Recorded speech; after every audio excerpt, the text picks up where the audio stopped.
de notre vie. Bien-aimé, mon frère, ma soeur, mon frère, ma soeur, le Seigneur nous a sauvés. Le Seigneur prenait soin de nous déjà quand on était dans le péché, dans le monde. Dieu prenait soin de nous. À plus forte raison, maintenant que nous sommes justifiés par son sang, a-t-il un regard sur nous? Non. Que la situation ne vienne pas te décrire que tu ne vaux rien. Oui, Dieu t'a déjà sauvé quand tu ne vaux rien. Il t'a amené en Christ.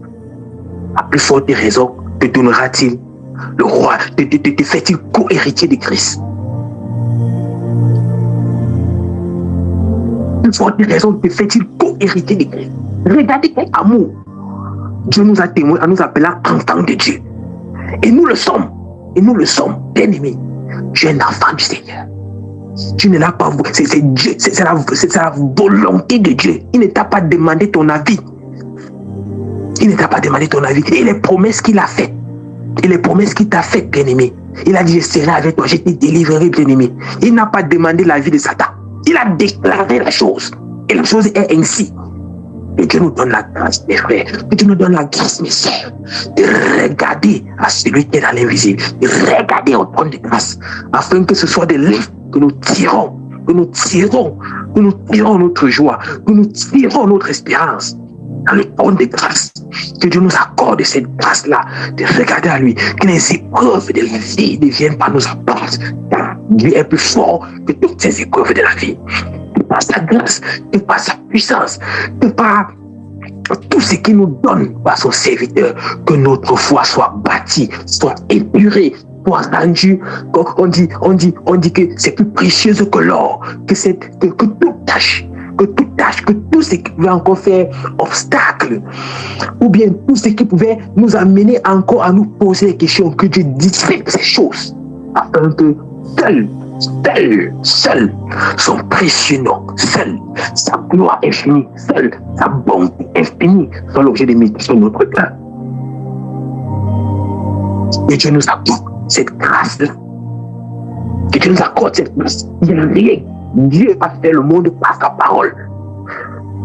Par sa parole. Il est puissant pour enlever toutes choses. Que Dieu nous donne la grâce d'être de ceux-là qui commandent les bontés de Dieu, qui commandent la grandeur de Dieu, qui commandent la puissance de Jésus-Christ de Nazareth qui est assis sur le trône.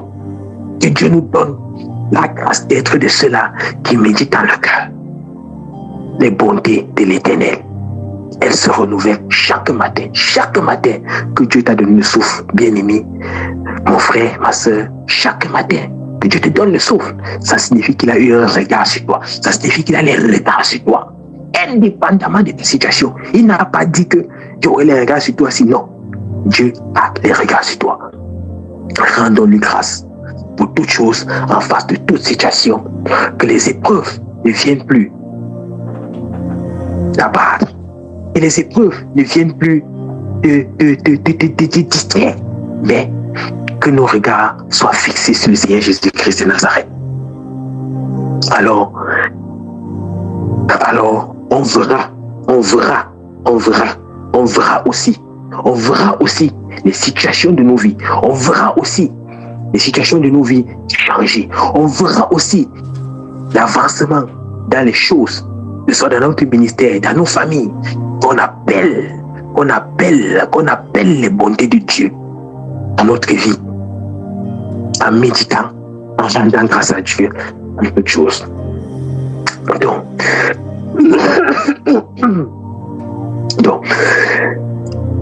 on a plusieurs exemples dans la Bible qui nous montrent que Dieu est digne qu'on mette notre confiance en lui. L'Écriture a été écrite pour cela. Les enseignements qu'on nous donne sont faits pour cela. Je ne crois pas que Dieu peut nous donner d'être participants à ces bonnes choses, ici pour notre malheur. Non. Dieu nous donne d'être participants à ces choses qui sont faites maintenant pour que notre foi soit épurée, pour que notre foi soit amenée au niveau où on peut ôter les obstacles Parce qu'en réalité, la puissance de Dieu est présente. La main de Dieu est présente dans notre vie. Mais ce sont parfois nos murmures qui forment un mur contre nous-mêmes. Donc, murmurer en réalité, ça veut dire, c'est appeler ta situation à perdurer. Murmurer, c'est parfois appeler ta situation à perdurer. C'est pour cela que Dieu nous donne la solution. Il dit, rendez grâce à Dieu en toutes choses. Dans ces enseignements qui sont faits, ce ministère auquel Dieu nous donne d'avoir part est un ministère qui est fait pour nous amener au niveau où on peut appeler le Seigneur comme ça et au fait, non, on peut enlever les obstacles. On peut enlever les obstacles à notre communion avec le Seigneur parce que le Seigneur ne bouge pas, il est là, il ne change pas. Notre infidélité ne fait pas qu'il devienne infidèle. Non, il est fidèle. Il est fidèle. Donc, ces choses sont faites pour ôter ce que le monde a mis à nous. Ce que le monde a mis à nous. Pour ôter à nous, au fait, la présence du monde est charnel. Ça veut dire que même si tu vois une montagne devant toi, le Seigneur a dit avance, avance. La montagne va reculer. Le Seigneur a dit avance. Et il a la montagne devant toi. Ça veut dire que c'est la montagne qui est censée reculer. C'est pas toi.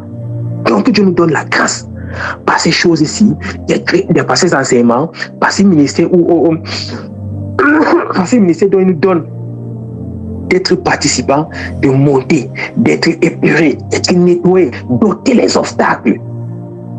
J'aime cette parole du serviteur de Dieu qui dit souvent, je ris des épreuves que Dieu nous donne d'arriver à ce niveau-là. Ris des épreuves veut dire rendre grâce à Dieu devant toute forme de situation. Il n'y a pas quelque chose qui peut dépasser Dieu dans ta vie. Je ne sais pas si tu peux me citer 2 ou 3 choses. Il n'y a pas. Donc, que Dieu nous donne la grâce de monter, que Dieu nous donne la grâce d'arriver à ces niveaux. Les enseignements qui soient donnés bâtissent, qu'on laisse ces enseignements pénétrer en nous et que nous soyons prompts à l'obéissance, que nous soyons prompts à l'obéissance, que nous soyons prompts à ôter les choses qui feront obstacle, que nous soyons prompts à ôter les choses qui nous feront rendre gloire au malin. Parce que murmurer, c'est rendre gloire au malin. Murmurer, c'est rendre gloire à Satan. Et Dieu nous donne la grâce. La grâce que ces enseignements nous fortifient de sorte à ce qu'on monte au niveau où même s'il y a telle situation devant toi, tu puisses rendre grâce à Dieu. D'un cœur sincère, parce que même quand tu finis de murmurer, est-ce que ça a déjà ôté quelque chose? La Bible dit qui par ses inquiétudes peut ajouter une coudée à la durée de sa vie. À quoi bon t'inquiéter si la Bible a déjà clarifié que par tes inquiétudes, tu ne peux rien ajouter, tu ne peux rien diminuer. Donc, rendons grâce à Dieu parce que c'est pas là, il y a une clé qui peut changer.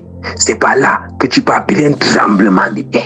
C'est pas là que tu peux amener ta situation à trembler, à bouger. On a lu dans les livres de Actes des Apôtres, on dit que Paul et Silas, ils chantaient, ils priaient. Ils chantaient et priaient. Donc, que notre cœur soit amené au niveau où c'est la louange du Seigneur qui s'établisse dans notre cœur. Que notre cœur soit amené au niveau où c'est la loi, que la peur fasse place à la louange, à l'adoration de notre Dieu dans notre cœur. Parce que c'est le meilleur temple. C'est le temple où personne ne peut venir te distraire. C'est le temple où personne ne peut venir savoir ce que tu fais. Et c'est là aussi le temple où bien la peur aime bien s'installer. Mais que ces choses que nous écoutons nous donnent la grâce, nous donnent la capacité d'expliquer ces choses dans notre cœur, dans notre âme. Que Dieu nous donne la grâce d'estiper ces choses dans notre âme. Que Dieu nous donne la grâce d'avoir les regards fixés sur lui. Que Dieu nous donne la grâce de regarder à ses bontés. Dans le livre de Deutéronome, le Seigneur a fait sortir le peuple juif. Le peuple juif de l'Égypte, il les a donné les préceptes. Il leur a dit, lorsque tu iras en guerre et que tu regarderas que l'ennemi sera plus nombreux que toi, l'ennemi sera plus nombreux que toi, souviens-toi. Donc, dans le livre de Deutéronome, je crois le chapitre 8, 9, quelque part là-bas. Il rappelle aux amis que souviens-toi que la main de l'Éternel t'a fait telle chose. Souviens-toi que telle chose. Oui, mon frère. En réalité, le Seigneur a fait des choses dans ta vie pour que tu t'en souviennes. Pour que tu t'en souviennes. Ramène à ton esprit. Que ton âme se réjouisse de ce que le Seigneur a fait pour toi. Parce que s'il l'a fait hier, il a encore le pouvoir de le faire aujourd'hui. Sa puissance n'a pas changé. Ramène à ton esprit. Ramène à ton esprit. Souviens-toi que tu es en Égypte. Souviens-toi du bras de l'Éternel qui t'a fait sortir d'Égypte. Souviens-toi du bras de l'Éternel qui a fendu la mer. Souviens-toi que dans le désert, il a fait couler l'eau du rocher. Le rocher solide. Jésus-Christ de Nazareth. Souviens-toi. Souviens-toi que dans le désert, il a fait tomber la manne pour vous mourir. Souviens-toi de ces choses. Ramène ça à ton esprit bien-aimé. Ramène ça. Lorsque l'ennemi vient te dire, ramène ton mon Dieu a fait quelque chose. Ramène ça et rends grâce à Dieu. Rends grâce à Dieu. Ne te soumets pas en murmurant à la puissance de l'ennemi. Ne te soumets pas à lui. Non, Dieu a fait de grandes choses. Il a encore de grandes choses pour toi. Oui. Ne permets pas que les murmures viennent créer un ciel niveau de toi. Ne permets pas. Rends grâce à Dieu. C'est lui qui t'a créé. Rends grâce à Dieu. C'est lui qui t'a créé. C'est lui qui a décidé du jour où tu es venu sur la terre. C'est lui qui décide du jour où tu quitteras la terre. L'ennemi n'a aucun pouvoir. S'il avait le pouvoir, c'est qu'il t'aurait fini depuis. Ramène à ton esprit les bontés de l'Éternel.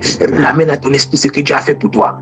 Ramène à ton esprit. Si ton esprit ne se souvient pas, si ton esprit ne s'en souvient pas suffisamment, rentre dans la Bible et lis que le Dieu de Jacob, le Dieu d'Isaac. Lis qu'il a ouvert la mer rouge. Lis que par sa puissance, les aveugles ont vu. Lis que par sa puissance, les morts sont ressuscités. Et rends-lui gloire. Chante son honneur. Glorifie son seul nom.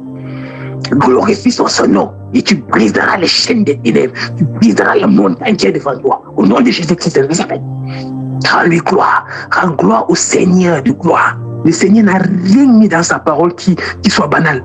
Même si tu fais il dit rends grâce à Dieu. C'est la clé. C'est le coup qui amènera en scène des personnes qui changera les destins. C'est le Seigneur de gloire. C'est le Dieu de miséricorde. C'est le Dieu tout puissant. C'est lui. Rends-lui gloire à toutes choses. Ne regarde pas ta situation.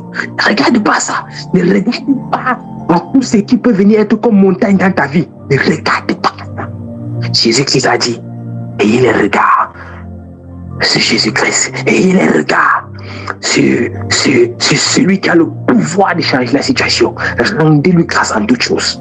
Appelez-le sur la scène en leur rendant grâce. Appelez-le sur la scène en lui donnant l'honneur et la gloire qui lui est due. Appelez le Seigneur Jésus sur la scène en lui rendant grâce en toutes choses. Bien-aimé. En toutes choses. Rendons grâce à Dieu. Il n'y a rien qui lui échappe. Il n'y a rien qui lui échappe. Donc, que Dieu nous donne la grâce par ces choses qui sont faites, par ces enseignements qui sont donnés. Pour ce qui me concerne personnellement, j'ai déjà quelquefois écouté plusieurs prédications, mais tel que le Seigneur nous a donné la grâce d'écouter aujourd'hui,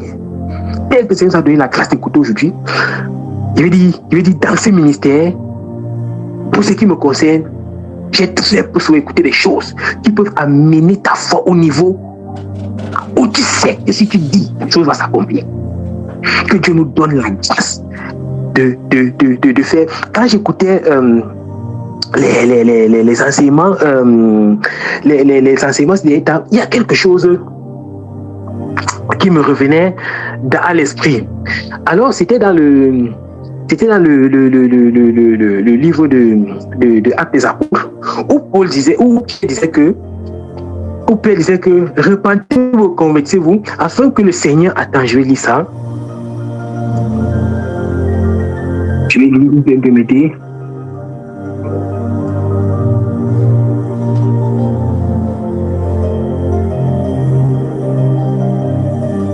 Alors, dans Acte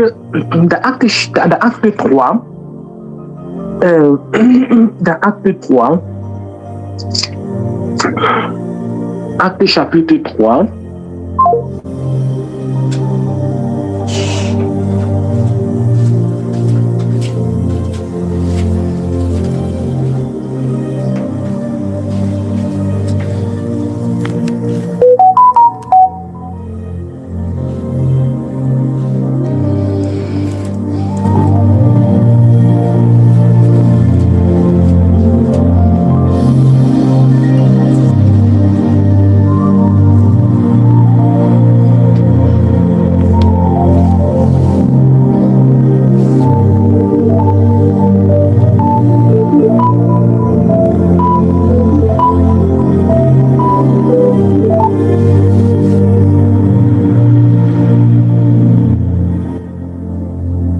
Allô? Tu es en ligne, continue mon frère.